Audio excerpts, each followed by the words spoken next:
प्रश्न है 3, 4, 7, 2, 7, 6, 7, 9 का बहुलक।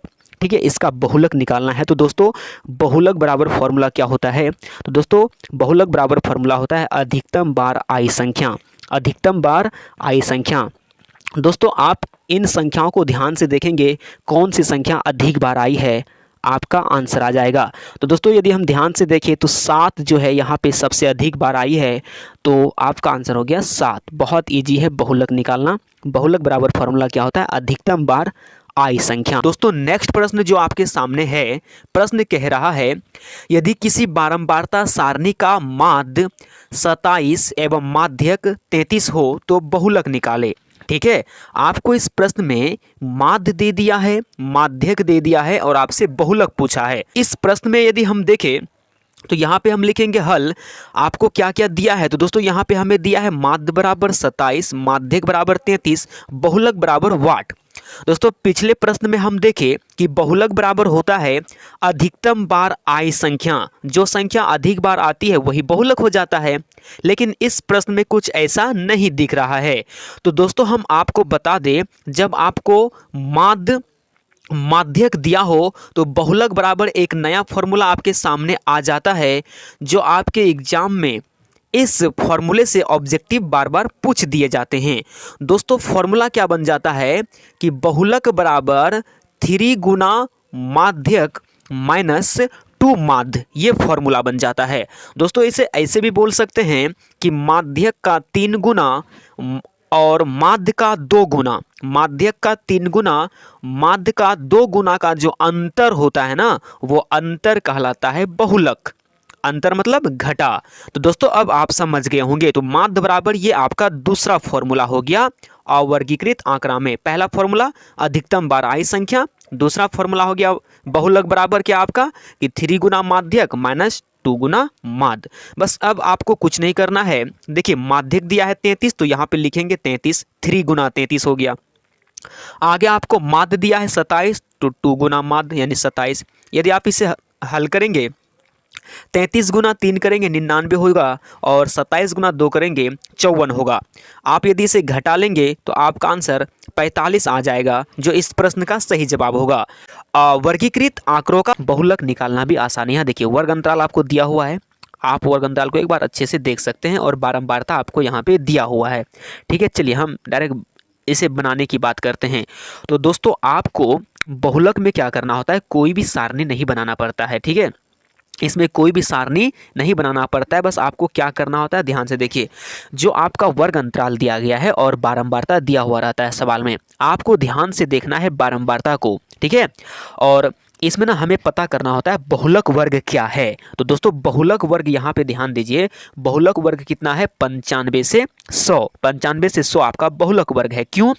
क्योंकि यहाँ देखिए आप, यहाँ बहुलक वर्ग 95 से 100 की बारंबारता सर्वाधिक है। आप देखिए बारंबारता सबसे अधिक किसका है, तो यदि आप ध्यान से देखेंगे तो 155 सबसे अधिक है। यहाँ देखिए 33 है, 27 है, 85 है, 110 है, 45 है, 15 है। इसमें सबसे अधिक कौन है? तो आप ध्यान से देखिए यहाँ 155 है। तो दोस्तों 155 के ठीक ऊपर वाला जो है ना, वो हो जाएगा आपका बहुलक वर्ग। तो दोस्तों यहाँ पे बहुलक वर्ग हो गया आपको कितना, बहुलक वर्ग हो गया आपका 95 से 100। अब देखिए बहुलक वर्ग हमें पता चल गया। क्यों? क्योंकि हम देखिए सबसे अधिकतम बारंबारता वाला जो आपका वर्ग अंतराल होता है, सबसे अधिकतम बारंबारता वाला जो वर्ग अंतराल होता है वही आपका बहुलक वर्ग होता है। अब देखिए बहुलक निकालने के लिए आपको ना 5 चीज होना चाहिए, हम आपको पहले बता देते हैं।